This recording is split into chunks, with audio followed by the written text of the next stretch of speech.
तो हेलो बच्चों, आपके सामने भी एक कुछ समय पहले तक बच्चे ही थे, अब प्रोफेशनल लाइफ में एंटर हो रहे हैं। तो उनके कुछ अचीवमेंट्स हैं और इंस्टीट्यूट में बीच में हम लोगों से टच में आए थे कि सर फिजिक्स और केमिस्ट्री के लिए कुछ असिस्टेंस चाहिए। फिर पूरे साल प्रोग्रेस करी, मेहनत करी। फिर वही होता है, कई बार टाइम उतने जल्दी क्लिक नहीं करता है, लेकिन मेहनत करते रहो तो कभी ना कभी वो क्लिक कर ही जाता है। तो लास्ट के कुछ गर्वित पांडे आपके जो हैं अभी आपके सामने हैं, तो उनके कुछ अचीवमेंट्स हैं। तो पहले तो 10th के अचीवमेंट्स हैं। CBSE 2019 अगर ये करेक्ट है तो इसमें यूके स्टेट टॉपर 99.4, ठीक। और इसमें कैसे उन्होंने किया है, क्योंकि देखो आपको बोर्ड भी आ रहा है और साथ साथ में कैरियर भी आ रहा है, क्योंकि 12th में साथ में प्रोफेशनल साथ कुछ ना कुछ कोर्स फॉर्म भरोगे तो लेटर में उसको कैसे प्रिपेयर करना है, दोनों में ही आपको हेल्प करने में गर्वित आपको हेल्प करेंगे। उसके बाद पन्नगर में इस साल में जो यूजी में रैंक है, रैंक 13, ये ऑल इंडिया रैंक होती है एक तरीके से। और नीट में इस बार 2022 में फाइनली सिलेक्शन इनका 615 जो ट्रेंड है या काउंसलिंग का है, उस हिसाब से इनका सिलेक्शन की मोस्ट ऑफ द टाइम इस बार मुझे लगता है इस बार पूरा सिलेक्शन अच्छी जगह हो जाएगा। तो गर्वित इसके बारे में हम उससे पूरे क्वेश्चंस करेंगे कि कैसा कैसा क्या है। कुछ क्वेश्चन हम करेंगे, कुछ क्वेश्चन आप लोग करना, ठीक है। तो एक बार उनका वेलकम करते हैं, ठीक है क्लास, ओके ठीक है ठीक है, बैठो बैठो बैठो, ठीक है, इसको रखो उसी जगह। हाँ बैठो, बैठ के करें या खड़े क्या करें? अरे बैठ तो ये भी ठीक है, चलो वैसे लंबा ज़्यादा है, बैठिए सर बैठिए। हाँ तो ठीक है गुरमीत, कॉन्ग्रेचुलेसन अगेन। तो हम कुछ टाइम से प्लान कर रहे थे कि ठीक है, एक बच्चों के में थोड़ा सा एक्साइटमेंट था कि कैसे जो जने हैं निकले हैं उनकी क्या प्रिपरेशन के तरीके हैं, किस तरीके से। तो एक बार अपना थोड़ा सा ब्रीफ। फर्स्ट ऑफ ऑल तो मैं आप सबको ही थैंक यू बोलूँगा कि आप सब मुझे यहाँ पे सुनने आए, ये बहुत बड़ी बात है मेरे लिए। एंड सेकेंडली मैं सबसे पहले तो अपने पेरेंट्स को थैंक यू बोलना चाहूँगा, और भगवान तो है ही, और साथ में टीचर्स को बोलना चाहूँगा जिन्होंने मेरी पूरी जर्नी में मुझे सपोर्ट करा। अब मेरी जर्नी जहाँ तक है, सबकी जर्नी 10th से ही शुरू होती है। सबसे पहले मतलब मेरे 10th में ही अच्छे मार्क्स आए थे, वहीं से मतलब मुझे एक बूस्ट मिला था कि वहाँ से हमारे जितने भी रिश्तेदार थे और हमारे चाहे पेरेंट्स थे और साथ के जो भी टीचर्स थे, उन सब ने मतलब मुझे बहुत बूस्ट करा कि आपके इतने अच्छे नंबर आए हैं, आप फ्यूचर में भी मतलब आपके पास बहुत स्कोप है, आप बहुत आगे जा सकते हो। वहाँ पे भी आप में से मतलब जितने भी बच्चे भी 10th में होंगे, भले आपका जब रिजल्ट आ जाए आप लोग बहुत कन्फ्यूजन में रहते हैं कि हम क्या करें क्या ले। मतलब हमें मतलब अपना एक पाथ को, अपने विजन को क्लियर रखना होता है और मतलब उसी में मेहनत करते जानी होती है। मतलब हर दिन ऐसा नहीं है कि आप कुछ ना कुछ अचीव ही कर लोगे।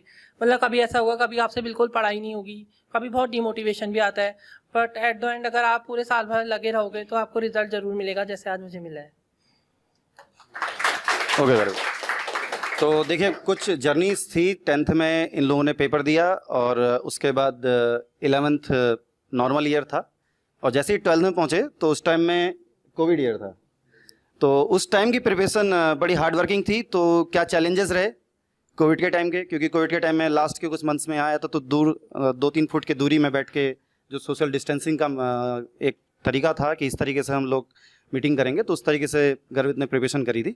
तो वहाँ पर के क्या चैलेंजेस रहे, जैसे 10th में एक बूस्टअप मिला, इन्होंने बताया कि 10th के बाद ही कैरियर का डिसाइड हो जाता है कि आपको एक कॉन्फिडेंस मिलता है कि हाँ मैं ये प्रिपरेशन कर सकता हूँ।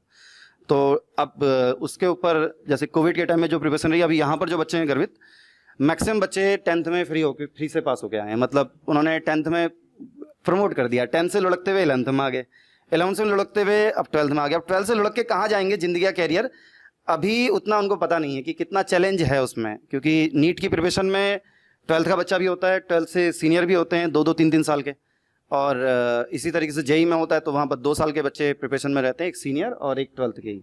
तो अब यहाँ पर जो कोविड की जो एक अपॉर्चुनिटी थी, उसमें कितना स्ट्रेस था प्रिपरेशन का, तो उसके बारे में बताना। तो उसमें किस तरीके से अपने को मोटिवेटेड रखा, क्योंकि उस टाइम में एक प्रॉब्लम ये थी कि किसी को भी किस तरीके से पढ़ाया जाए ऑनलाइन पे, ये सक्सेसफुल मॉडल नहीं था। कुछ लोग कर रहे थे लेकिन होलिस्टिक वे में उतना प्रोपेल नहीं था।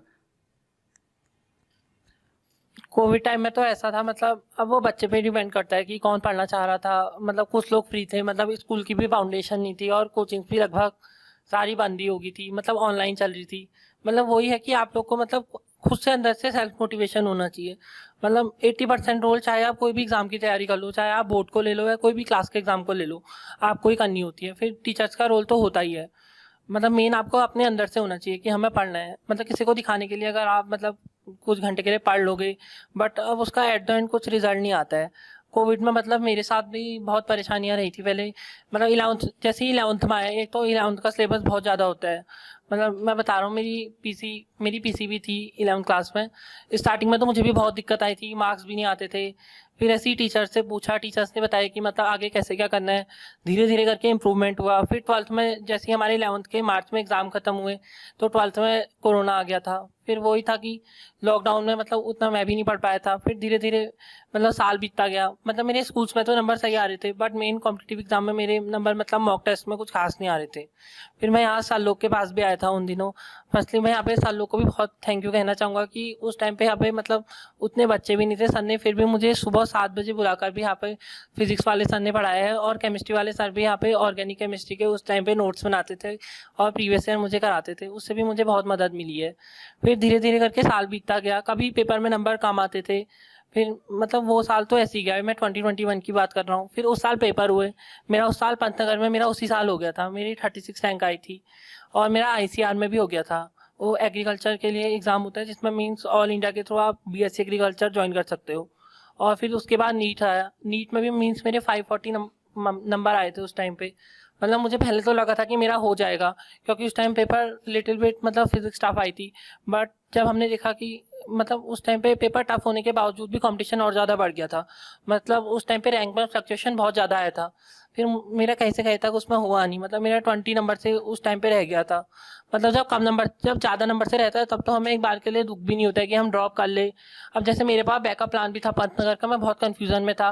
फिर लेकिन इस कंडीशन में भी मेरे घर वालों ने और सारे टीचर्स ने मुझे यही बोला कि आप 1 साल और दो। मतलब ऐसा कुछ नहीं होता, आप अपने ड्रीम्स को कभी भी पूरा कर सकते हो। हर कोर्स मतलब अपने आप में सफिशिएंट हो जाए, चाहे आप नीट को ले लो, पंतनगर को ले लो, आप किस में आगे को जाकर अच्छा कर सकते हो वो मैटर करता है। फिर ऐसी ही ड्रॉप ईयर भी बीता। फिर उसमें भी मुझे हर दिन मतलब एक टेंशन तो होता ही है कि क्या पता हो ना हो, हमारा साल बर्बाद हो जाए, आगे को हमें क्या मिले। बट अब फिर मैंने इन सब चीज़ों को साइड रख के रोज़ पढ़ा। मतलब पढ़ाई का भी ऐसी था, मतलब मेन तो सेल्फ स्टडी थी, फिर कोचिंग में पढ़ना, फिर उसके बाद 5-5 6-6 घंटे घर में पढ़ना, और ज़्यादा से ज़्यादा मॉक पेपर दिए। और मेन चीज़ मैंने ये करी थी कि जो मेरा स्टडी मटेरियल था उसको मैंने बहुत लिमिटेड कर दिया था। मींस पिछले साल मैंने बहुत सारी बुक्स पढ़ी थी। मतलब बहुत रैंडम पढ़ने से भी कुछ नहीं होता है। मेन बुक्स मैं तो आपको नीट के लिए बता रहा हूँ। अब तो खैर ये चीज़ जेईई मेन में भी एप्लीकेबल होगी है कि आपको एनसीईआरटी को ही पढ़ना है, और साथ में कोचिंग में जो टीचर्स अपने नोट्स बताते हैं आपको, एक तो उसको पढ़ना है, और प्रीवियस ईयर क्वेश्चन तो आप जितना मैक्सिमम टाइम कर सकते हो। मैंने लगभग 10 to 15 टाइम प्रीवियस ईयर कर रहे हैं। और जो बायो वाले हो आप, मैं बता रहा हूँ मैंने 50 to 60 टाइम बायोलॉजी की एनसीईआरटी पढ़ी है। और अब यही है कि फिर धीरे धीरे फिर दोबारा से इस बार 2022 में जनवरी में दोबारा कोरोना की वेव आ गई। फिर उससे थोड़ी पढ़ाई और डिस्टर्ब हो गई। फिर बट अब इस साल मैंने सोचा था कि पिछले साल वाली गलतियाँ नहीं करनी है, तो मैंने मतलब कंटिन्यू ही रखी अपनी पढ़ाई। और फिर धीरे धीरे पेपर भी धीरे धीरे पोस्टपोन होता रहा। एज यूजुअल वैसे जो नीट का पेपर होता है वो मई में हो जाता है, और जो इंजीनियरिंग के पेपर होते हैं जेईई मेंस के वो जैन में होते हैं, बट वो भी पोस्टपोन हो गए थे। वो भी धीरे मेरे ख्याल आई नो एज बोर्ड के पेपर अप्रैल में थे, तो वो भी जून तक खिसक गए थे। बट फिर वही था कि मैंने भी धीरे धीरे अपनी मतलब पढ़ाई को इस बार कंटिन्यू ही रखा। और सबसे मेन चीज़ ये होती है कि हमें अपने फेलियर को मतलब एक्सेप्ट करना चाहिए। जैसे मेरे पिछली बार उतने अच्छे नंबर नहीं थे, तो मैंने मतलब ये एक्सेप्ट करा कि मेरे नहीं थे, तो उसमें मेरी ही गलती थी कहीं ना कहीं। उसमें किसी दूसरे की गलती नहीं थी कि मैंने कौन सी चीज़ को छोड़ा। और फर्स्टली मैं फिजिक्स में बताना चाहूँगा, जहाँ मेरे लास्ट ईयर फिजिक्स में 65 नंबर थे, इस बार वो मेरे डायरेक्टली 155 पे जंप करे, जिसकी वजह से आज मेरा सिलेक्शन हुआ है। और इसके बाद फिर और कहानी बढ़ती रही। अप्रैल के बाद मई आया, फिर जून आया। सडनली हमारी मीन्स वैसे तो हमारी फैमिली में भी कुछ प्रॉब्लम हो गई थी, बट मैंने फिर भी पढ़ना अपना कंटिन्यू ही रखा था उसके बाद भी।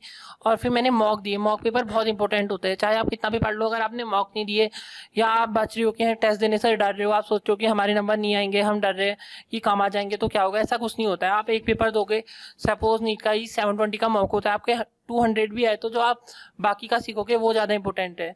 मतलब अपनी गलतियों से आपको बार बार सीखना है, शॉर्ट नोट्स बनाने और अपने मटेरियल को कॉन्साइज रखना है। ये चीज़ें मैंने लास्ट में करी, शॉर्ट नोट्स को बार बार पढ़ा, और एट लास्ट नीट का पेपर हुआ, और फाइनली मेरा सिलेक्शन हो गया, और आज मैं आप सबके सामने बोल रहा हूँ। तो ये तो कुछ चीज़ें हैं गर्वित ने बोली, तो कुछ 1-2 एक्सपीरियंस टफ क्वेश्चन के रूप में रख लेते हैं। अच्छा गर्वित, जैसे इसमें है पहले तुम्हारे 10th में काफ़ी अच्छे मार्क्स हैं, है ना? तो अब उसके बाद मेमोरी भी तुम्हारी एलिफेंटाइन है, मतलब क्वेश्चन इनको बाय डिफॉल्ट याद जैसे हो जाते हैं कि इसका आंसर ए, इसका बी। मेरे ख्याल से अगर हम ये लें कि नीट के पास्ट ईयर के हमने क्वेश्चन अगर देखे हो 33 ईयर के या 32 ईयर के, तो उसमें उनको कितनी बार प्रैक्टिस किया होगा रफली? कितनी बार? रफली मैंने 20 टाइम्स तो करा ही होगा। 20 टाइम्स तो उनके नीट के पास्ट ईयर के क्वेश्चन इनको पता है, मतलब क्वेश्चन ऐसे पता है कि इसका आंसर ये है। तो एक तो चीज़ ये रही कि मतलब नेचुरली अगर बोर्ड में पढ़ाई करिए तो दो चीज़ें होंगी, मेमोरी भी अच्छी होगी, मेहनत भी करी होगी, दोनों चीज़ें बताता है। अब उसके बाद जब हम पेपर दे रहे हैं, एग्जाम दे रहे हैं, तो इस बार का हम पढ़ रहे हैं कि इस बार का पेपर पिछली बार के टेस्ट पेपर के हिसाब से, नीट का जो पेपर आएगा तो हमें पता है कि भाई लास्ट ईयर का ट्रेंड ये है और इस ईयर का ट्रेंड ये हमें मालूम ही नहीं है। तो हम इस बार के जो पेपर में हुआ है वो सबसे ज़्यादा ट्रैपिंग है। मेरा क्वेश्चन इसलिए है क्योंकि जनरली हम लोग करते हैं पास्ट ईयर के एक हिसाब से, और पास्ट ईयर के हिसाब से करते हैं तो हमें लगता है कि पास्ट ईयर के क्वेश्चन आएंगे तो हमें एक आइडिया देता है कि वो थ्योरी को इतने डिटेल में पूछना चाह रहा है। तो इस बार के जो ट्रैप में नहीं फंसे, जैसे पिछली बार था तो करते करते बोले कि भाई उस टाइम में ठीक है, प्रिपरेशन कहीं जगह पे लूप होल होंगे, कुछ होंगे, इंप्रूव हुए। इस बार में बहुत सारे अच्छे बच्चे भी उसमें परफॉर्म नहीं करे। रीडिंग स्किल्स पे क्या कहोगे? क्योंकि इस बार का पेपर, फिजिक्स का पेपर तो इतना सरल था कि मेरे ख्याल से जिसने पूरे पेपर को एक बार देख लिया और डायरेक्टली पहले फिजिक्स करा, तो बायो के 45 क्वेश्चन अगर हम रख लें उतने 1 घंटे में, और फिजिक्स के 45 क्वेश्चन रख लें, तो वहाँ पर असर्शन रीजन के क्वेश्चन कम है। रीडिंग ट्रैप में नहीं आए इस बार। जैसे हम जनरली पास्ट ईयर के क्वेश्चन देखते हैं तो हमने देखा कि इतने क्वेश्चन आपके असर्शन रीजन, इतने क्वेश्चन आपके एमसीक्यूज, और इस तरीके से ट्रू फॉल्स का कुछ कॉम्बिनेशन अदर तरीके से बनाएगा। तो इस बार वाले जो ट्रैप में नहीं फंसे वो स्ट्रेटेजी कैसे अपनाए, क्योंकि वो तो एक गेम चेंजर रहा है ना पूरा। मतलब धीरे धीरे पैटर्न जैसे बदलता ही जा रहा है। जैसे लास्ट टाइम ऐसा था कि बायोलॉजी मतलब इजी आती थी और फिजिक्स टफ आई थी, लेकिन इस बार सिनेरियो बदल गया। जैसे इस बार फिजिक्स कंपैरेटिवली लास्ट ईयर से इजी आई थी, लेकिन बायो थोड़ी सी ट्रैपिंग थी। मतलब थी बायो आपकी पूरी एनसीईआरटी बेस्ड, मतलब क्वेश्चन पूछने का तरीका, जैसे न्यू टाइप के क्वेश्चन उसमें इंसर्ट करे थे, जैसे आपके हो गए मैच द फॉलोइंग टाइप हो गए, असर्शन रीजन हो गए, और इस टाइप से मतलब बहुत ही वैरायटी ऑफ क्वेश्चन आपसे इस बार पूछे थे। मतलब वही है कि आपको पढ़नी सब चीज़ है, कॉन्सेप्ट सब चीज़ के बनाने हैं, बट जब आप कॉम्पिटिटिव एग्जाम देते हो तो आपको वेटेज पता होनी चाहिए कि कौन से चैप्टर की कितनी वेटेज है। जैसे फिजिक्स यहाँ पे सबकी कॉमन है, तो मैं एक एग्जांपल दे रहा हूँ। जैसे 11th का चैप्टर आपने रोटेशन पढ़ा या मैकेनिक्स पढ़ा, जैसे वो बहुत लॉन्ग चैप्टर्स है, ऑल्दो उनसे क्वेश्चन भी आते हैं, 1-2 क्वेश्चन आते हैं, बट आप अगर इसके कंपेरेटिवली आप एक चैप्टर है 12th का सेमीकंडक्टर, अगर आप उसको पढ़ लोगे, जैसे हर ईयर का ट्रेंड है कि लॉजिक गेट का क्वेश्चन हर बार आना ही आना है, या सेमीकंडक्टर से 3 क्वेश्चन आने हैं, और मॉडर्न फिजिक्स भी जहाँ तक है काफ़ी इजी होती है, उससे भी 4 to 5 क्वेश्चंस आते हैं। अगर आप इन इजी एरियाज को ही कवर कर लोगे तो आपके काफ़ी अच्छे नंबर आ जाएंगे। और जैसे केमिस्ट्री भी कितने बच्चों को टफ लगती है, जैसे एज यूजुअल जैसे आप लास्ट के चैप्टर देख सकते हो, जैसे इन्वायरमेंटल, पॉलीमर, एवरीडे लाइफ, और 11th के भी देख सकते हो आप। मेन जो थ्योरेटिकल पोर्शन है उसमें आप स्कोर कर सकते हो, उसमें एटलीस्ट 1 क्वेश्चन तो चाहे इंजीनियरिंग का पेपर हो या नीट का पेपर हो हर साल आ रहा है। और एज यूजुअल एक चीज़ और टिप देना चाहूँगा कि जो प्रैक्टिकल ऑर्गेनिक केमिस्ट्री आप उसको भी देख के जाना, जैसे कि जितनी भी आपकी प्योरिफिकेशन की मेथड्स होती है, सेपरेशन की, जो भी अभी जो 11th में ड्यूमास मेथड, जेल्डाल वगैरह वगैरह, उन सब से भी बहुत सारे क्वेश्चंस आते हैं। मतलब यही है कि आपको कोई भी पार्ट को छोड़ के नहीं जाना है। मतलब भले ही क्या पता आपकी किस्मत अच्छी रहेगी, उस पार्ट से ही कोई इजी क्वेश्चन आ गया और आपने छोड़ दिया, तो मीन्स आपका सीधे सीधे 5 नंबर 4 नंबर तो कट ही जाएंगे, और अगर गलत अटेम्प्ट कर दिया तो 5 नंबर कट जाएंगे। और एक चीज़ और है, 1 मार्क्स पे हज़ारों रैंक खिसक जाती है, ऐसा मेरे साथ पिछली बार हो चुका है। तो वो ये है कि आपको सब चीज़ें कवर करनी है, और मतलब ये नहीं सोचना है कि पेपर ऐसा ही आएगा करके, पेपर कैसा भी आ सकता है। अगर आपने सब कुछ पढ़ा है तो आप काफ़ी अच्छा स्कोर कर लोगे। तो ये मेन बहुत ज़रूरी है कि आप पास्ट ईयर से उस टॉपिक में कितना डिटेलिंग पूछ रहा है ये देख सकते हो, लेकिन एक्सपेक्ट नहीं कर सकते नेक्स्ट ईयर में होना है। तो आपको अनएक्सपेक्टेंसी जो उन्होंने बोला कि प्रैक्टिकल के क्वेश्चन भी आपको रखना है, क्योंकि स्कोर गेन तो हो ही रहा है, ठीक है। और एक चीज़ है, जैसे मोर नॉलेज मोर कन्फ्यूजन की ओर बढ़ते हैं, और अब कन्फ्यूजन एक तो नॉलेज की वजह से बढ़ता है, एक रिसोर्सेज की वजह से बढ़ता है कि रिसोर्सेज हमने 20 जगह से लगा लिए। तो अब इसके ऊपर हम कैसे करेंगे, क्योंकि बायो में अभी बॉटनी और जूलॉजी में लास्ट ईयर कितना था, 180 में से 175 बताया था शायद एक में, और इस बार कितना था बॉटनी में? बॉटनी में तो 175 था, जूलॉजी में 170 था। मुझे देखा तो एक्सेप्शनल उसमें है कि कोई स्कोप ऑफ एरर भी आप नहीं कर सकते, कि अगर आप बायोलॉजी वाले सब्जेक्ट में अगर पीछे हो रहे हैं अपने मेन स्ट्रीम के, तो अब कितना बताया था 180 में से, बॉटनी में 175, 340 मार्क्स थे 360 में से बायोलॉजी में, 360 में से 340 मार्क्स, तो बहुत कम ही उसमें क्वेश्चन छोड़े हैं। अब इतना स्कोर आपको वहाँ पर करना है, तो अब इतने स्कोर को, क्योंकि जिससे आप देते हो एग्जाम, तो अभी 3 घंटे का एक एग्जाम होगा, फिजिक्स का ही फिजिक्स का होगा, फिर 3 घंटे का होगा केमिस्ट्री का, फिर 3 घंटे का ऐसे ही आपका मैथ्स का होगा, ऐसे ही 3 घंटे का आपका फिर नेक्स्ट का होगा। तो इस तरीके से 3-3 घंटे के हर एक एग्जाम्स हैं, और वो भी आपके 12th क्लास के। लेकिन लेटर पे जब आप करने जा रहे हो तो एग्जाम डे में आपका, क्योंकि अभी आप लोगों ने, क्योंकि जो जनरेशन अभी हमारे सामने है ना, इन्होंने पेपर लिटरली फेस नहीं किया है बोर्ड का, ये चैलेंज है। और जो टर्म 1 टर्म 2 करके पास हुए हैं उसमें प्रमोटेड भी हैं। तो अभी जो इनके लिए चैलेंज आने वाला है, बोर्ड का चैलेंज आएगा। एक तो ये कि 3 घंटे में 12th का पूरा पूछेगा, ना टर्म 1 ना टर्म 2। और दूसरा जो चैलेंज आएगा कंपटीशन का, उसमें 2 साल का 3 घंटे में परफॉर्म करना है। तो लास्ट में कुछ एक ट्रिक्स जैसे कुछ कह रहे थे कि आप वीडियो में रिकॉर्डिंग कुछ करके, क्योंकि एक पीक जाता है एक चैप्टर के बाद, फिर जब आप एग्जाम डे में बैठे होते हो तो वो पीक आपके पास नहीं होता है। जो अभी आप एक चैप्टर क्रॉस करोगे तो एक पीक मिलेगा आपको कि आपका लेवल बहुत अच्छा हो गया कमांड का। लेकिन जैसे ही आप पूरे साल के पूरे कोर्स को निचोड़ते हो, तब वहां पर आपका कॉन्फिडेंस थोड़ा कमजोर होने लगा कि ये नहीं आ रहा है, वो नहीं आ रहा है। तो क्योंकि मोर नॉलेज मोर कंफ्यूजन है, तो उसको कैसे समेटा जाता है? फर्स्टली तो मतलब रिसोर्सेज तो बहुत ही लिमिटेड रखने हैं, और मतलब ऐसे रखने हैं कि मतलब जहाँ से क्वेश्चंस आते हैं, सबसे इंपॉर्टेंट तो इसमें एक तो टीचर्स के नोट्स ही होते हैं, और एक एनसीईआरटी हो गया, और एक आपका प्रीवियस है, और कोई भी आप एक रेफरेंस बुक को रख लो। मतलब इन्हीं को आपने बार बार करना है। जैसे लास्ट ईयर जब मेरा नहीं हुआ था, उस साल मैंने भी मीन्स बहुत सारी बुक्स करी थी। फिजिक्स की मैंने 4 to 5 बुक्स करी थी, बट वो अब उसी बुक को मैंने 1 to 2 टाइम करा था मैक्सिमम। बट इस बार मैंने मेनली प्रीवियस ईयर क्वेश्चंस को 15 to 20 टाइम्स करा है। और जहाँ तक है सारा, मतलब आपके जो भी कॉन्सेप्ट्स होते हैं वो आज तक कहीं ना कहीं प्रीवियस ईयर क्वेश्चंस में पूछ ही लिए होते हैं, तो आपको उन्हीं को समझना होगा, उन्हीं से मीन्स कॉन्सेप्ट्स को आपको डिराइव करना होगा। और एक चीज़ और है, जैसे जो बच्चा भी 11th में है, सपोज आपका मैकेनिक्स चलेगा या बायोकेमिस्ट्री या मैथ्स का कोई भी चैप्टर चलेगा, अभी तो आप बहुत डिटेल में पढ़ोगे उसको, एक महीने तक पढ़ोगे, बट एट द लास्ट आपको मेन जो परफॉर्म करना है वो आपको 2 साल बाद करना है। बट ये मैटर कर जाता है वहाँ पे कि आपको 2 साल में बाद उस चैप्टर से कितना याद है। अगर आपको अभी उस चैप्टर के सारे क्वेश्चन बन भी रहे और 2 साल बाद आपसे नहीं बने, तो कहीं से कहीं तक मैटर नहीं करता है। इसके लिए मेनली मैंने तो ऐसा करा था, जैसे जो फोन में रिकॉर्डर का ऑप्शन आता है, मैंने जितने भी बायो में चैप्टर पढ़े थे या फिजिक्स में जितने भी इंपॉर्टेंट जो फार्मूलाज थे या जो चीज़ मैं उस टाइम पे जिस टाइम पे टीचर ने पढ़ाई थी, इस साल ड्रॉप ईयर में मैं उस चीज़ को उसी दिन जाके रिकॉर्ड कर लेता था। फिर ऐसा हुआ लास्ट मंथ में, जैसे हम कभी सो रहे हैं या उठ रहे हैं तो हम उन चीज़ों को देख सकते हैं, या आप फार्मूला बुक बना लो। जैसे आप ऑर्गेनिक में ऐसा कर सकते हो कि एक साइड आपने सारी नेम रिएक्शंस लिख ली, जैसे जितनी भी आपकी नेम रिएक्शन है जिस भी चैप्टर से, एक साइड आपने प्रैक्टिकल ऑर्गेनिक केमिस्ट्री का लिख लिया, और इनऑर्गेनिक में एक साइड आपने जैसे हाइड्राइड के ट्रेंड लिख लिए, और हर ग्रुप के मजीद से अलग अलग ट्रेंड लिख लिए। और ऐसी फिजिक्स और फिजिकल में तो खैर आपको फार्मूले लिखने हैं। और बायोलॉजी में ऐसा करा था मैंने, लास्ट में आपके पास बहुत चैप्टर्स हो जाते हैं, अप्रॉक्स 32 चैप्टर्स हो जाते हैं। आपको क्या करना है, आपको एक तो पेपर देने, उनमें से जो गलतियाँ हो रही उन पॉइंट्स को लिखना है, और आपको जो पॉइंट्स मेनली याद करने वाले हैं, जो मतलब आप भूल जाते हो या कोई डेट्स है या कोई फैक्ट है, आपको उनको एक पेपर में लिख लेना है। एट लास्ट आपके पास मैक्स टू मैक्स एक कॉपी बन जाएगी सब चीज़ों की, आपको उसी को बार बार पढ़ना है, मीन्स जिसमें आपकी सारी गलतियाँ भी होंगी और आपने जो भी लिखा है। और स्मार्टफोन का भी आप यूज़ कर सकते हो। मतलब मेरे पास फ़ोन तो था, बट मैंने ना ही उसमें कभी भी फेसबुक, इंस्टाग्राम, मतलब मैं कुछ भी नहीं, किसी में भी एक्टिव नहीं था मैं। और मैं एटलीस्ट आज मतलब पेपर के बाद अब एक्टिव हो रहा हूँ। इससे पहले मैंने इन चीज़ों के बारे में सीरियसली बता रहा हूँ, मैं मजाक, मैं झूठ में नहीं बोल रहा हूँ। मैंने आज तक कभी भी कुछ भी नहीं चलाया, एक व्हाट्सएप और टेलीग्राम चलाया, उसमें भी बच्चों के या टीचर्स के मैसेज आते थे। तो यही बोल रहा हूँ, अभी आपको अच्छे से पढ़ना है, और ऐसा ही है। फिर अगर आप भी पढ़ोगे तो आने वाले समय में रिजल्ट ज़रूर मिलता है, चाहे आपके अभी कम नंबर भी आ रहे हैं, बट आपको कहीं ना कहीं आपका सिलेक्शन होता ही है अगर आप मेहनत करते हो। ऐसा मैंने भी एग्जामिन करा है, जैसे जिस साल मैंने कभी अनफॉर्चुनेटली मेहनत नहीं करी तो उस साल रिजल्ट नहीं आया, बट आप कभी मेहनत करते हो और आपका पेपर सपोज गंदा भी जाता है तो बट जितने भी बच्चे देते हैं उसमें से आपका ही सबसे अच्छा होता है, इसलिए मेहनत तो कंटिन्यू ही करनी है। हाँ, तो इसमें तो एक अच्छी बात बताई कि इंस्टाग्राम, यूट्यूब, तो ये दूर रहना ये बड़ा प्रॉब्लम है। ये भी एक बड़ा क्वेश्चन है इस जनरेशन के लिए कि कैसे डी अटैच हो। तो इंस्टाग्राम, यूट्यूब से या फिर फेसबुक से अभी तो इस बार बोल रहे हैं कि भाई प्रिपरेशन के टाइम में जुड़े ही नहीं थे, तो ठीक है। तो एक तो इन्होंने बताया कि भाई देखो, अपनी एक मिस्टेक्स की जो भी है डायरी टाइप की बना लो कि जो छूट रहे हैं, और ये वही एक्सपीरियंसेस हैं जो आपके भी अभी इस जर्नी से पास ऑन होके होंगे। तो बेटर है कि किसी के एक्सपीरियंसेस सीखने के बदले अगर आप अपने एक्सपीरियंस सीखना चाहते हो तो आपको टाइम लग जाएगा, आपका 1 साल 2 साल वेटेज में होगा। तो बेटर है कि उनके सजेशन सुनना और मानना। तो जो है कि रिसोर्सेज आपको लिमिटेड करने हैं, पहली चीज़।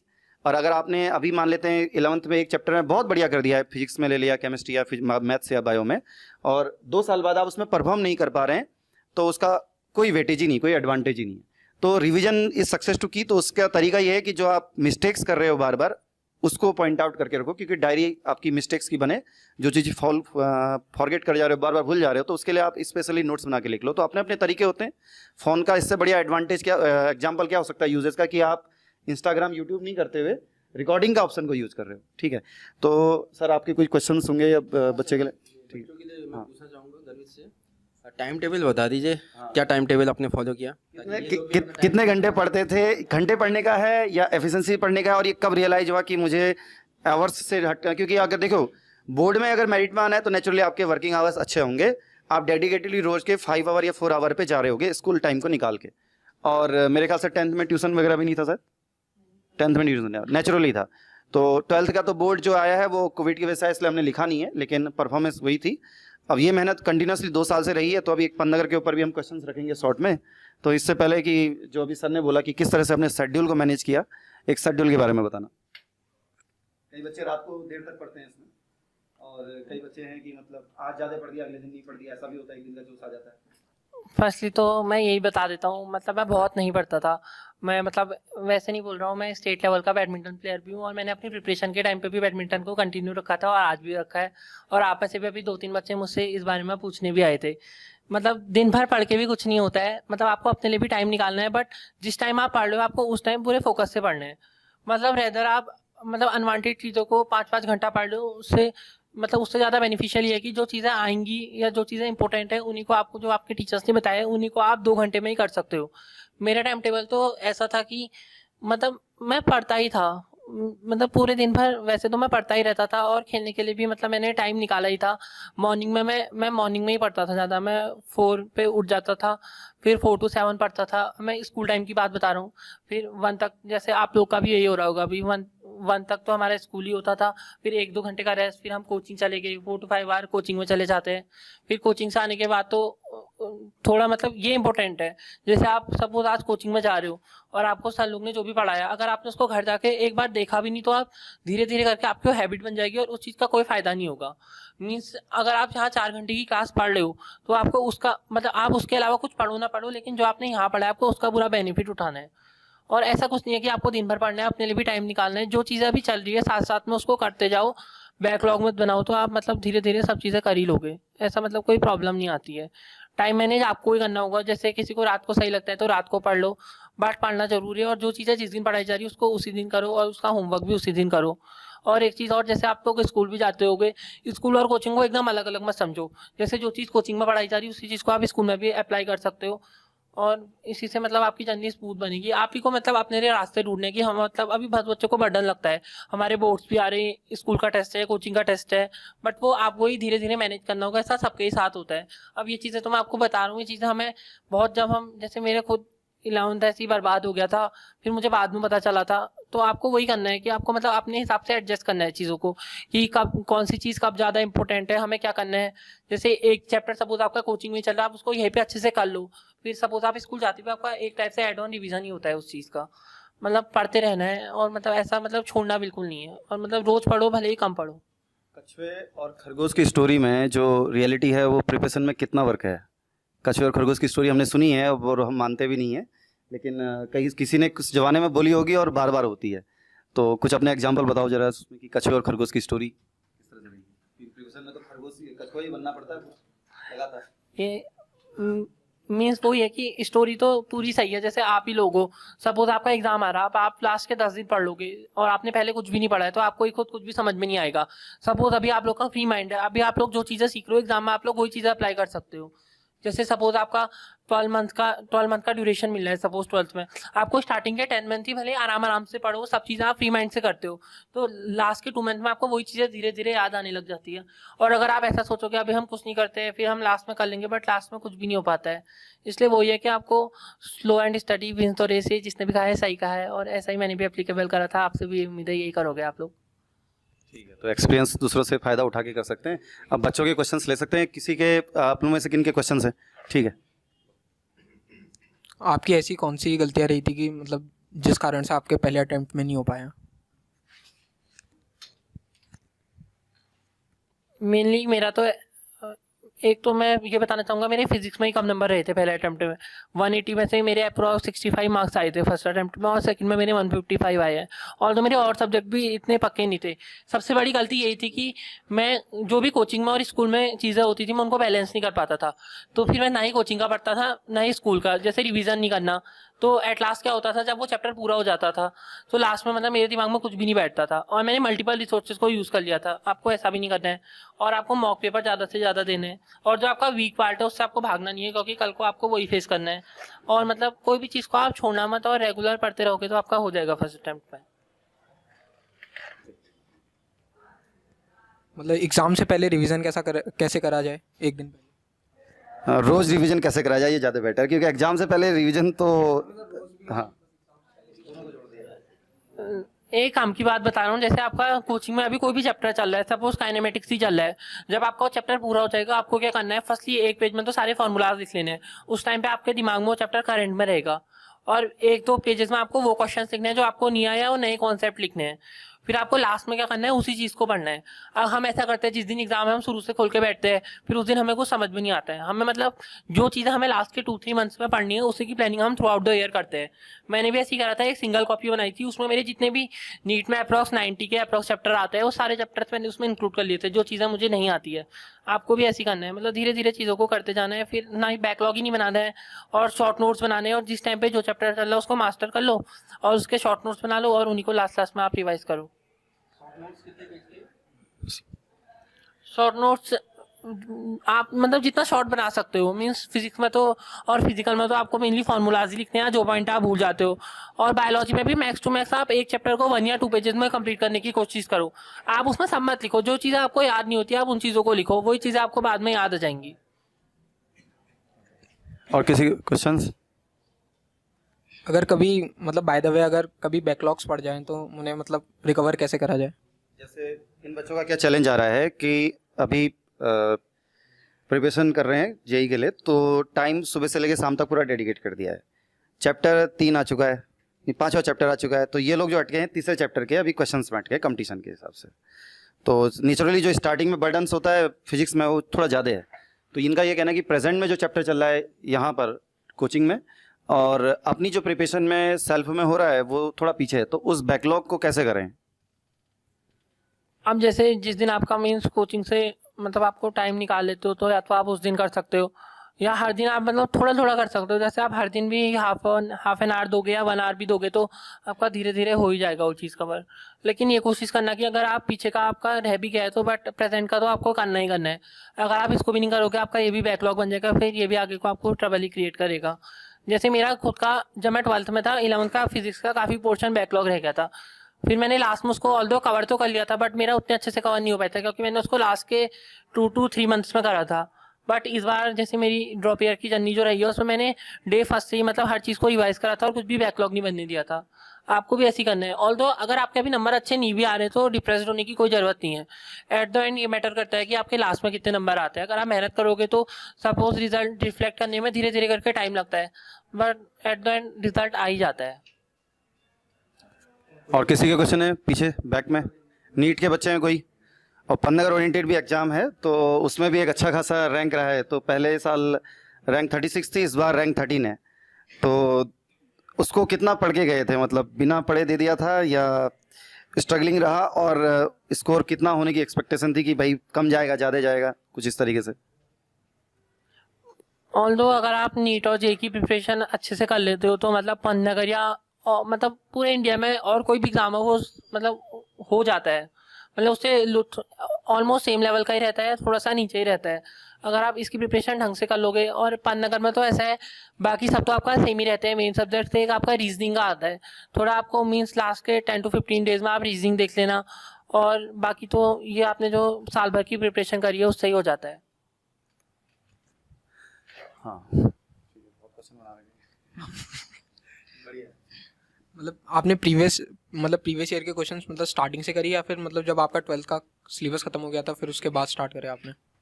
इनका चैलेंज ये है कि जैसे फिजिक्स में ही है या मैथ्स में है या केमिस्ट्री में हो, तो एक टॉपिक जो आ रहा है कंपटीशन में खास तौर पे जेई पे, वो 3-4 टॉपिक्स या चैप्टर से जोड़ के बनाता है।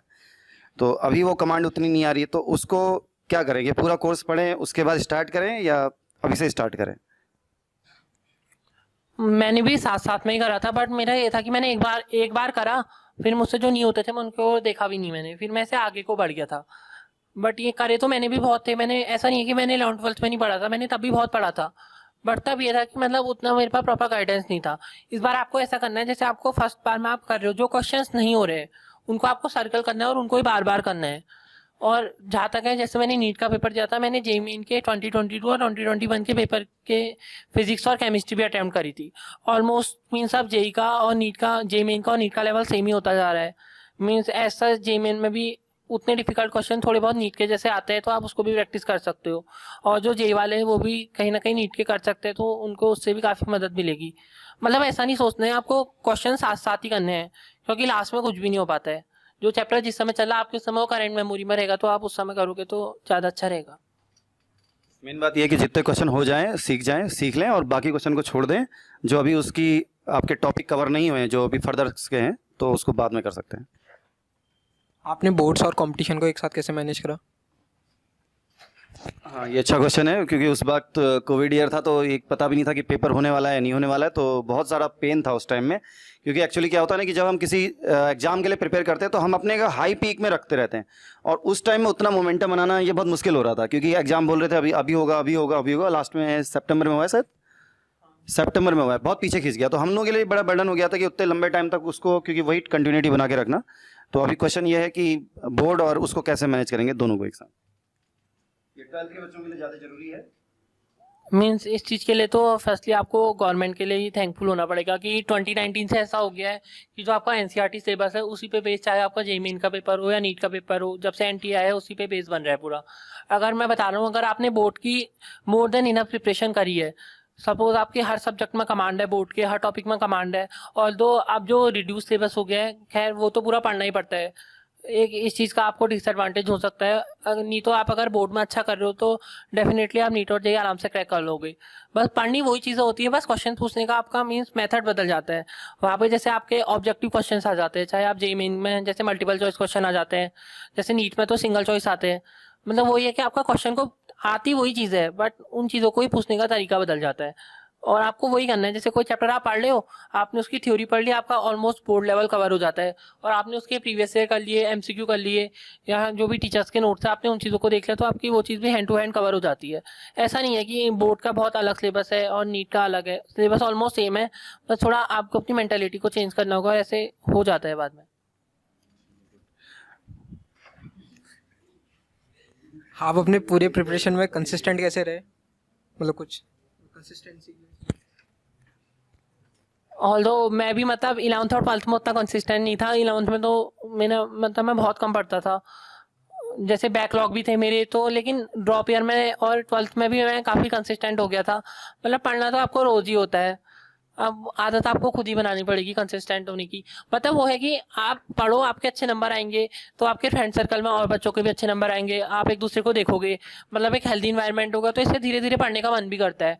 मतलब अगर आप पढ़ाई को खाली बोझ के तौर पे लोगे, जैसे आप सोचोगे कि मुझे एग्ज़ाम निकालना ही है, मतलब मैंने स्टार्टिंग में तो ऐसा सोचा भी नहीं था। जैसे मेरे साथ के और मेरे फ्रेंड्स के भी अच्छे नंबर है, जैसे साथ साथ में सब पढ़ते थे, जैसे जब रिजल्ट आता था सब एक दूसरे के नंबर देखते थे, तो वो देख के भी थोड़ा बहुत कंपटीशन की फीलिंग आती है। तो आप लोग को भी यही सब करना है, आपस में आप लोग पढ़ोगे, आपकी भी ग्रोथ होगी, आपके साथ वाले की भी ग्रोथ होगी, तो ऐसे ही पढ़ना है। इसी से आपकी कंसिस्टेंसी में मन लगता है।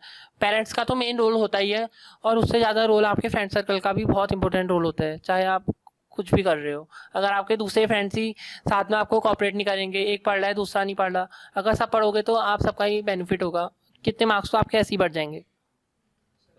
ग्रुप स्टडी का काफ़ी एडवांटेज है ये।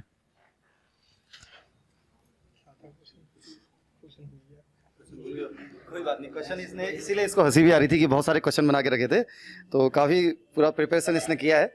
जैसे अभी 12th के बच्चे हैं, तो जिस ईयर होना था उस वक्त तो कोविड ईयर था, लेकिन जनरली क्या रहता है कि 12th का जब पेपर अभी शुरू हो जाएगा, प्री बोर्ड और उसके बाद हाफ ईयरली उनके जस्ट शुरू ही हो चुके हैं, और अभी टाइम ज़्यादा नहीं बचा इन बच्चों का।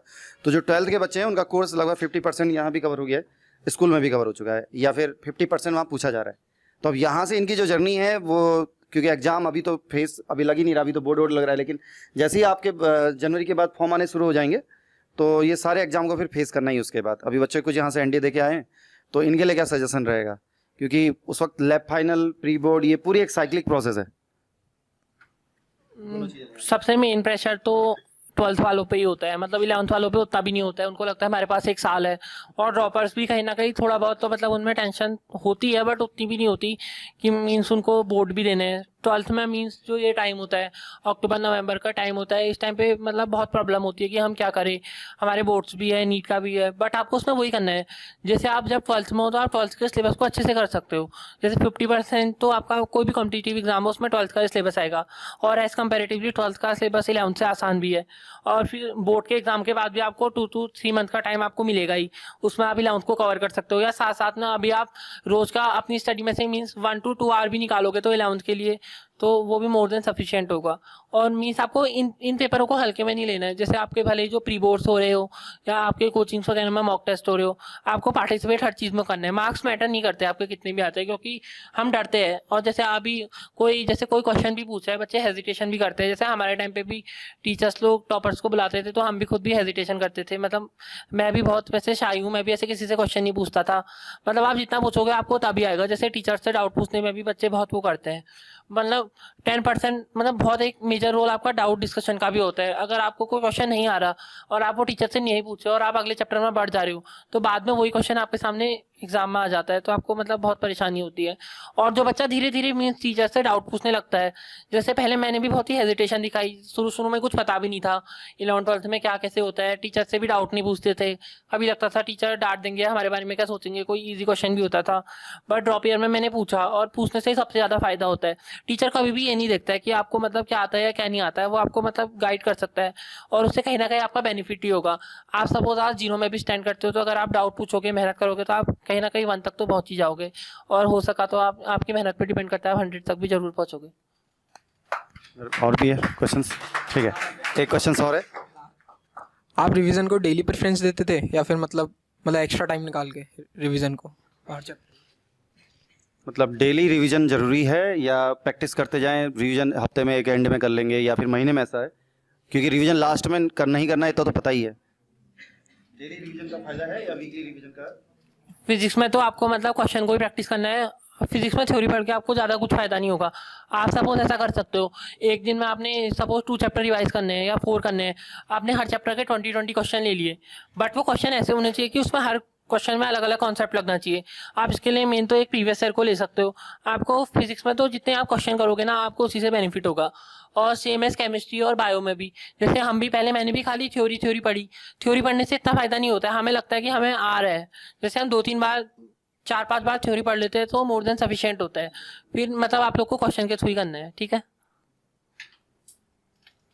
ठीक है गर्वित, तो इसके लिए बच्चों को गाइडेंस देने के लिए बहुत बहुत थैंक यू सभी की तरफ से। मैं इंस्टीट्यूट की तरफ से सभी की तरफ से वेलकम करता हूँ अगेन दोबारा आने के लिए। लाइफ पे नेक्स्ट एक्सपीरियंसेस जो हैं और नेक्स्ट जर्नी के लिए अच्छी शुभकामनाएं देता हूँ कि आगे की जो अचीवमेंट्स हैं वो पूरे होते रहें। क्योंकि देखो, जिस जर्नी में पढ़ाई हुई है उसमें बहुत आसान नहीं था, और वहाँ पर ऐसा चैलेंज था क्योंकि 11th में हम उतना ग्रेविटी लेते नहीं है सब्जेक्ट्स पे, और अगर वहाँ से थोड़ा बहुत फोकस बिगड़ जाता है तो फिर 12th में आते संभालना बहुत मुश्किल हो जाता है। और उस वक्त फिर बोर्ड, फिर कंपटीशन, फिर ये सब चैलेंज बहुत मुश्किल है। लेकिन एट द एंड अगर आप डिटरमाइंड रहे हो तो ठीक है, जब भी नंबर आएगा आपका आएगा जरूर, क्योंकि आप डिटरमाइंड हो और उसका वो टाइम आने पे जिस एग्जाम में क्लिक होना है वो क्लिक होगा ही होगा। तो ठीक है, लास्ट ईयर में 2 एग्जाम रहे हैं, एक पंतनगर के ऊपर एक छोटा सा शॉर्ट डिस्कशन रख लेते हैं। और इसमें रैंक 13 है, तो यहाँ पर जो एक टॉप रैंक में आना है ये बहुत चैलेंजिंग हो जाता है। इसको कैसे करें? क्योंकि पीछे की रैंक तो ठीक है बन जाती है, वहाँ पर 1000 के अंदर हो रहा है, 500 के अंदर हो रहा है, लेकिन आगे की रैंक, जैसे अभी लास्ट में एक एक्सपीरियंस अपना नीट का बता रहे थे कि भाई 1-2 क्वेश्चन करने से ही रैंक का बहुत डिफरेंस है। वहाँ पर लाना बहुत मुश्किल है उसकी। सबसे ज़्यादा तो बात वही है ना कि रैंक कितनी आई, यही बात है। लेकिन उस रैंक के लिए कितनी मेहनत करी है और वहाँ पर एग्जाम डे में क्या परफॉर्म हुआ है, लास्ट में तो एग्जाम डे परफॉर्मेंस है, तो उसको कैसे मैनेज करा जाए, वहाँ पर कितना चैलेंज आ रहा है? पंतनगर के एग्जाम के लिए जहाँ तक रैंक की बात है, आपका मतलब 80% तो आपकी नॉलेज पे डिपेंड करता है, और 10 to 20% आपका वो चीज़, मतलब वहाँ पे ये चीज़ हो जाती है कि आप कौन से क्वेश्चन को कितना ध्यान से पढ़ रहे हो।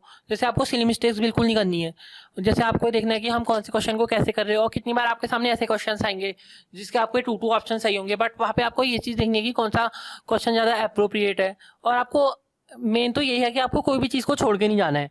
जो आखिरी के आपके कोई भी एग्जाम हो, चाहे उसमें 70% तो ऐसा आता है कि जिसको हर बच्चा कर लेता है, और जो लास्ट का आपका 20 to 30% आता है वो ऐसा होता है जिसने ढंग से पढ़ा होता है या जो पूरा अवेयर है, कॉन्शियस है, वहाँ पे वही बच्चा कर पाता है। इसलिए यही बोल रहा हूँ कि पूरे डिटेल में आप देखना और ऐसे कोई भी छोटी छोटी गलतियों को मत करना।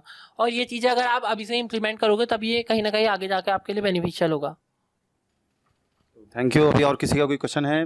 XYZ बचा हुआ है? मेरे ख्याल से क्वेश्चन हमने करने की कोशिश करी है और गर्वित से एक्सपेक्टेशन करेंगे अगर बच्चों की नीड होगी तो जहाँ भी मेडिकल कॉलेज में हो गए और वहाँ से एक सेशन दोबारा भी लिया जा सकता है, कोई दिक्कत नहीं। ये एक चेन ऑफ साइकिल होती है, देखो इंस्टीट्यूट की या कहीं की, कि वो सोसाइटी में दोबारा कैसे कंट्रीब्यूट करता है। तो लकीली क्या था कि टीचर डे भी आया और रिजल्ट भी आ रहे थे, तो इंटरेक्शन हो ही रहा था। तो फिर इसने मुझसे बोला कि सर कुछ मैं हेल्प कर सकता हूँ इंस्टीट्यूट में, आपने हमारे हेल्प करी। तो मैंने कहा ठीक है बेटा आओ, अभी थोड़ा बिजी हो रहे हैं तो कुछ कंट्रीब्यूशन करो और लेटर में फिर जब रिजल्ट निकलेगा तो एक गेट टुगेदर कराएंगे करके। तो अपनी तरफ से अभी जो एक्सपीरियंस है उस जर्नी का सीखने के लिए जो भी उसने सीखा है, तो अभी वो बच्चों में एक तरह से पार्टिसिपेशन दे रहा है। तो एक इसके लिए थैंक यू इंस्टीट्यूट पे, ठीक है। और एक्सपेक्टेशन होती है इसी तरह से कि भाई समाज में, क्योंकि हम देखो कहते हैं कि वो जब आदमी मर भी जाता है तब भी 4 लोगों की ज़रूरत होती है। तो सोसाइटी ऐसा ही है, गिव एंड टेक का ही है। हम भी लर्निंग से सीखते हैं, आप भी लर्निंग से सीखते हो। और जो बात बोली कि जब डिस्कशन होता है तो आदमी की नॉलेज बढ़ती है। हम कोई गलत करते हैं तो हमें याद आता है यार हमने गलत बोल दिया आज, तो हम उसे रिफाइन करते हैं, थ्योरी के उसके प्योरिटी के ऊपर बार बार जाते हैं। तो ये चीज़ें होती हैं। खैर एनीवे, जो भी सजेशंस आप यहाँ पर दिए हैं, आप लोग अगर इसको ढंग से एक बार समझ पाएंगे तो लगभग उतने के आसपास ही हैं। और मेन चीज़ है कि अपनी जो नेगेटिव है, जो चैलेंज है, जो अपने पर्सनल लेवल पे होगा उसको इम्प्रूव करना, उसको नोट करना और एग्जाम डे से पहले उसी का रिवीजन करना। और जो लोग सब कर रहे हैं वो तो आपने करना ही करना है, क्योंकि कंपटीशन की अगर आपको रैंक चाहिए, जो सब कर रहे हैं वो आपको भी करना है। लेकिन जो सब नहीं कर रहे हैं, हायर रैंक ऊपर निकालने के लिए, वो सबसे ज़्यादा जरूरी है। तो मेन बात यही रही। तो सर मैं आपने कुछ जोड़ना है तो मैं इसको यहीं पर ही आप हाँ, मैं यही बताना चाहूँगा गर्वित के बारे में। मतलब ऐसा स्टूडेंट अगर किसी को मिल जाए तो टॉप से टॉप रैंक निकाली जा सकती है, ठीक है। क्योंकि इनका जो डेडिकेशन लेवल है, ठीक है, वो देखने लायक था। मतलब यहाँ पे सुबह तक तो चलो सर बुला ही लेते थे, प्रैक्टिस के लिए बुला ही लेते हैं, ये शाम को भी आ जाता था और शाम को 7:30 बजे से 8:45-9 बजे तक यहाँ पे केमिस्ट्री चलती थी। मतलब इतना केमिस्ट्री का डिस्कशन रहता था, है। तो मेरे को मतलब बहुत ज़्यादा चीज़ें इनसे सीखने को मिलती थी, ठीक है। तो ऐसा इनका मतलब एक डेडिकेशन था, लेजर लाइक फोकस। मतलब नीड से के अलावा तो कुछ बात ही नहीं होती थी, ठीक है। एक फायर था, मतलब कि मेरे को निकालना है बस, और कुछ नहीं दिखता है। ओके, नहीं हो पाया कोई दिक्कत नहीं। कुछ वीकनेसेस रहती हैं स्टूडेंट्स में, ठीक है। आपने सब पढ़ लिया लेकिन कुछ वीकनेसेस रहती हैं। अगर वो वीकनेसेस को अगर आपने रिमूव नहीं करा, हटाया नहीं, मिनिमाइज नहीं करा, तो मतलब इंप्रूवमेंट अगर आप लाओगे तो आपका अच्छा रिजल्ट आएगा। तो ये पहले अटेम्प्ट में नहीं निकल पाए, लेकिन दूसरे अटेम्प्ट में उन्होंने वो वीकनेस को दूर करा और एक अच्छा रिजल्ट ऑब्टेन करा, है ना। तो यही है कि आपको लगे रहना है। इनके अंदर फायर थी, बस पढ़ना है और उसके अलावा कुछ नहीं। एक बार अपना मतलब रिजल्ट निकालना है, मेरे को रिजल्ट निकालना है, ये एक मतलब होता है ना, जैसे अर्जुन बनना है। बस आपको अपने लक्ष्य के अलावा कुछ नहीं देखना चाहिए। और सोशल नेटवर्किंग साइट्स में आप लोग जुड़े हुए हो, है ना, तो आप कितना सेक्रीफाइस कर सकते हो उस पर डिपेंड करेगा। इन्होंने सेक्रीफाइस करा, ठीक है। हम लोग भी इंपॉर्टेंस जानते हैं सेक्रीफाइस की, ठीक है। बस यही है, जो स्किल्स चाहिए उनको आपको डेवलप करना ही पड़ेगा। ये नहीं कि आप पढ़ते ही जा रहे हैं डिफरेंट। मतलब गर्वित ने भी बताया, इतने रिसोर्सेज आपके पास हैं पढ़ने के लिए, उससे कुछ नहीं होता है। आप लिमिटेड रिसोर्सेज रखिए, 1-2 बुक, दैट्स इनफ। और उसको बार बार करना है। जैसे इन्होंने बोला प्रीवियस ईयर के इन्होंने करे हैं 15 to 20 टाइम्स। मैं तो सबको रिकमेंड करता हूँ 40 से 50 बार। इन्होंने खाली 15 to 20 टाइम्स बोला है ना। मैं कहता हूँ 40 से 50 बार करिए प्रीवियस ईयर क्वेश्चंस। उससे आपका माइंड एक बिल्कुल मैग्नेट बन जाएगा। हाँ यार, कैसे क्वेश्चंस हैं, किस तरीके के, आपको खुद ही लगेगा। मतलब आप जब पढ़ रहे होंगे आपको लगेगा अरे यार ये क्वेश्चन काम का ही नहीं है। क्योंकि आपको स्पेसिफिक रहना पड़ेगा। आप सब कुछ नहीं पढ़ सकते। अगर सब कुछ पढ़ोगे तो आप कहीं के नहीं रहोगे। आपको स्पेसिफिक रहना पड़ेगा। हाँ, मेरे को लिमिटेड पढ़ना है, तभी सिलेक्शन होगा। हर चीज पढ़ोगे तो आप कहीं के नहीं रहोगे, जैक ऑफ ऑल ट्रेड्स हो जाओगे बट मास्टर ऑफ नन। आपको सिलेक्शन चाहिए। आपको कंपटीशन की तैयारी में पीएचडी नहीं करनी है, आपको सीधे एक प्रोफेशनल कोर्स में एंट्री चाहिए, उसके बाद उसमें मास्टरी करो, ठीक है। तो इसीलिए आपको अपने एम के प्रति बिल्कुल डेडिकेटेड रहना है। बस उसी के बारे में डिस्कशन, और इधर उधर की बातें नहीं, ठीक है। कोई अगर डिस्टर्बेंस भी कर रहा है तो उनको अपनी लाइफ से दूर रखना है, वो एटमॉस्फेयर ही छोड़ देना है, ठीक है। चलिए सर, इतना ही बोलूँ। मुझे भी थोड़ा यही जोड़ना है कि एक एक्सपीरियंस था इसके साथ तो अब फिजिक्स में चैलेंज होता है तो फिजिक्स पे वाला भी होता है। तो ये बोलता था मुझसे कि सर आज 4 चैप्टर करेंगे शाम को, तो अगले दिन 4 चैप्टर करेंगे। तो फिर दिन तक मैसेज ज़्यादा सर ये 4 चैप्टर तो मैंने कर लिए, अब नए 4 करो। अब हम लोग उस टाइम में बिगनिंग में थे तो कंटेंट बनाना ये बड़ा चैलेंजिंग होता था। अब तो खैर उतना चैलेंज नहीं है, हम लोग उस बर्डन को ले लेते हैं और काफ़ी लेवल पे जब यहाँ पर सॉल्व हो रहा है। लेकिन स्टार्टिंग में हमारे लिए बहुत चैलेंजिंग था कि पता चला वो चैप्टर जो करने हैं उसका टेस्ट लेना वो बना दिया या फिर कंटेंट बना दिया, तो शाम को पता चला वो 4 चैप्टर दूसरे नए करने हैं। अब वो पूरी फ्रेश एनर्जी से, क्योंकि उतने 4 या 5 चैप्टर इकट्ठे निपटाने थे, तो ये बड़ा चैलेंज होता है। लेकिन इसका एंथुसियाज्म लेवल इतना हाई था कि मतलब करना है तो करना है। अब उस धुन में एक लेवल मेंटेन कर लिया, लेकिन लास्ट में पता चला कि ठीक है ये वीकनेस हो रही है, वीकनेस हो रही है, क्योंकि कुछ क्वेश्चन हमसे भी उतना हो नहीं पाते थे या फिर कहीं इनसे भी हो नहीं हो पाते थे। तो फिर लास्ट में एक जगह कहीं वैसे क्रॉस चेक किया तो मैंने देखा कि भाई यहाँ पर ये क्वेश्चन का न्यूमेरिकल वैल्यू सेंटीमीटर को मिलीमीटर किया। तो फिर वो चीज़ें क्या होती हैं कि अपने को फिल्टर आउट करना पड़ता है कि हम किस प्रिपरेशन को कैसे समझ रहे हैं। तो फिर वो प्रोसेस को कहीं ना कहीं समझे होंगे, तो लेटर में जो भी रहा वो पूरे नेक्स्ट ईयर की जर्नी एक आइसोलेशन में बितानी, क्योंकि ये बहुत बड़ा चैलेंज होता है। आप स्कूल में रहते हैं तो साथ के दोस्त होते हैं, नेक्स्ट 12th के बाद आपके पास 11 से लौट के 12th में आ गए, 12th से लौट के कहाँ जाओगे आप, और फिर आइसोलेशन में। तो उस जर्नी में निकलना, करना, अपने को मोटिवेट रखना बहुत हार्डवर्किंग काम है, और सबसे ज़्यादा अपनी वीकनेस पे काम करना। तो वीकनेस पहचानना बहुत जरूरी है। परफेक्ट तो कोई नहीं है, लेकिन जितनी वीकनेस को इंप्रूव कर दिया उतना आगे में बढ़ते हुए चलना। तो ये बड़ा मज़ेदार था कि भाई जो 4 चैप्टर शाम को डिस्कशन होना है वो पहले नहीं पढ़ी है, और सुबह हमने टाइम हमारे पास है तो शाम को भी अगर टाइम हो रहा है तो ये शाम को भी आ जाता था। तो वो ओपन टू ऑल हम रखते थे, जितना भी टाइम जितना भी हो सकता है, ठीक है आप सबके लिए अवेलेबल है, तो ये अभी भी है। तो जो अपनी जर्नी रही है, एक्सपीरियंस आप लोगों की भी ऐसी कुछ लोगों की अच्छी जर्नी रहेगी, तो वो एक्सपीरियंस आपको सीख लेना है टाइम पे, ताकि वो मिस्टेक्स कम हो। तो मोस्ट ऑफ द टाइम आसपास पे ही वही सबका एक पैटर्न रहता है, और टॉपर ऑपर कुछ नहीं होता। वही अपने अंदर एक जुनून पाले होता है कि हाँ मुझे बनना है, कुछ करना है। और मेरे ख्याल से जो प्रोसेस रखी है एग्जाम ने, नीट ने या जेई ने या किसी भी एग्जाम ने, तो उसने शायद जो रख रखा है मेरे ख्याल से सही है कि उस प्रोफेशनल को उसी फिल्ट्रेशन से लेना चाहिए, नहीं तो बनेगा ही नहीं हो। सोसाइटी के पास जिस लेवल से आएगा, कल के दिन जैसे किसी को डॉक्टर को दे दिया, उसको पता ही नहीं चल रहा कौन सा नस दूसरी काट दी, ऊपर चले गया। कोई डैम बनाने जा रहा है, उसने डैम कुछ और बना दिया, डैम टूट गया, तो उसका कोई फायदा नहीं है। तो जो होना है वो जेन्युइन होना है। जो बोला इसने कि भाई अपनी गलती है, वीकनेस है, तो पहचान लेना टाइम पे, वो बहुत जरूरी है। ये सबसे बड़ी काम है। जिस दिन हमारी वीकनेस होगी हम बोलेंगे हमारी वीकनेस है, ठीक है हम नेक्स्ट डे इंप्रूव करेंगे, सेम केस वहीं पर ही है। तो ये सबसे बड़ी चीज़ है। और जैसे भी अभी तक डिस्कशन हुआ है, मेरे ख्याल से अभी सभी लोगों के क्वेश्चन कवर हो गए होंगे। तो ठीक है, बीच में अगर कहीं बोर्ड का पेपर होगा, कुछ होगा, हम लोग भी अवेलेबल है अपनी जर्नी के हिसाब से एक्सपीरियंस को शेयर करने के लिए। गर्वित भी नेक्स्ट टाइम पे जो भी होगा वो एक आपको कहीं ना कहीं कन्वर्सेशन में रह लेगा।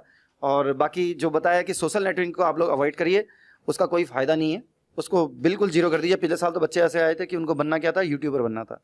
इस साल मुझे बच्चों का कैरियर काउंसलिंग में यूट्यूबर बनने वाला सपना नहीं दिखा है, पिछले साल बच्चों को ये दिखा था। तो ये चीज़ें उतना एडवांटेज नहीं देती जितना आपका प्रैक्टिकल अप्रोच है, वहीं पर से ज़्यादा उसको करने का बेनिफिट है। तो इसी के लिए मैं अभी यहीं पर से इसको ओवर कर देता हूँ, है ना। और कुछ और बात गर्वी अपने सबसे जोड़ना चाह रहा है, ठीक है।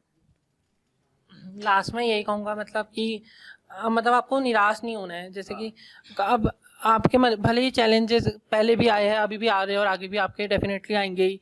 और जहाँ तक मोटिवेशन की बात है, मेरे पापा ने कहा भी है कि आपको हमेशा अपने सबसे बड़े आपके माँ बाप ही होते हैं, आपको उनका चेहरा हमेशा अपने सामने रखना है, और उनको ही देख के आपको सबसे बड़ा मोटिवेशन आएगा। अगर आपको देखना है कि आप अपने पेरेंट्स को कितनी खुशी दे सकते हो। जैसे आप निकल जाओगे, टीचर्स को भी खुशी होती है, बट सबसे ज़्यादा खुशी आपके पेरेंट्स को ही होगी। आपको उनका चेहरा अपने सामने रखकर अपनी तैयारी करना है। और मैंने ये चीज़ देखी है कि सपने मैंने सच होते हुए ये सुने हैं कि लोगों के सपने सच होते हैं। हाँ, मेरे भी सच हो रहे हैं, और मैं चाहूँगा आप लोगों के भी सच हो। आप लोग भी मेरे से और आगे जाए। मेरे 615 आए, आप लोग के 720, या जेई में आपके 100% आए। Thank you.